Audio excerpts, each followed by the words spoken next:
샬롬 사랑하는 뉴송처치 가족 여러분, 5분 메시지 전화로 온 박규빈 리더라고 합니다. 오늘의 본문 말씀은 마태복음 20장 17절에서 23절까지의 말씀입니다.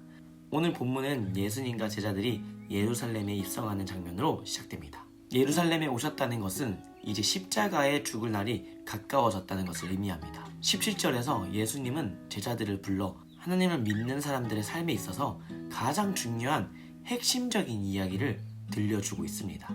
십자가를 지고 죽지 않으면 죽음 가운데 다시 살아나는 부활의 영광은 있을 수가 없어 라고 예수님은 제자들에게 알려주고 있습니다.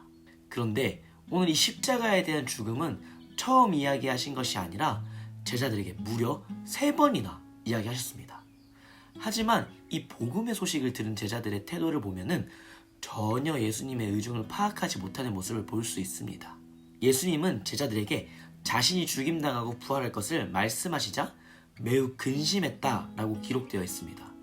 그리고 심지어 그들 사이에 누가 더 큰 자인가 하는 다툼까지 발생하게 되죠. 오늘 본문의 시점과 연결되는 마가복음 10장을 보면은 예수님의 제자들은 주의 영광 중에서 우리를 하나는 주의 우편에 하나는 좌편에 앉게 하여 주옵소서 라고 이야기합니다. 이 말인즉슨 제자들은 십자가의 죽음이 곧 부활의 영광이라는 예수님의 의중을 전혀 파악하지 못하고 그들의 인간적인 생각들을 이야기하기 시작했기 때문입니다. 이들은 꽤 오랜 시간을 예수님과 함께 시간을 보내고 동거한 제자들이었습니다. 누구보다 가까이 예수님의 가르침과 사랑을 공급받는 제자들이었어요. 그런데 왜 그들은 오늘 예수님의 의중을 전혀 파악하지 못한 채 전혀 이해되지 않는 이런 이야기를 하고 있는 것일까요?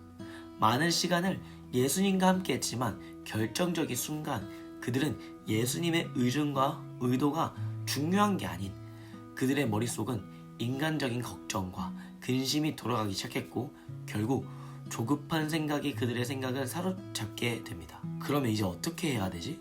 뭘 먹고 살아야지? 이것이 오늘 제자들의 반응이었습니다. 그러나 오늘 제자들의 이런 반응과 모습이 혹시 우리들의 모습 가운데도 있지 않을까요? 우리도 꽤 오랜 시간 예수님을 알아왔습니다. 많은 말씀을 듣고 심지어 교회의 수많은 좋은 프로그램, 훈련을 받아왔을 수 있습니다. 그러나 여전히 믿음이 필요한 그 순간, 말씀의 진리가 일해야 하는 그 순간 우리의 머릿속은 수많은 현실에 대한 대책을 세우고 있지는 않습니까? 이와 같이 현실 앞에서 세상으로 나아갈 수밖에 없었던 한 사람이 죽음과 부활을 경험하는 한 이야기가 있습니다.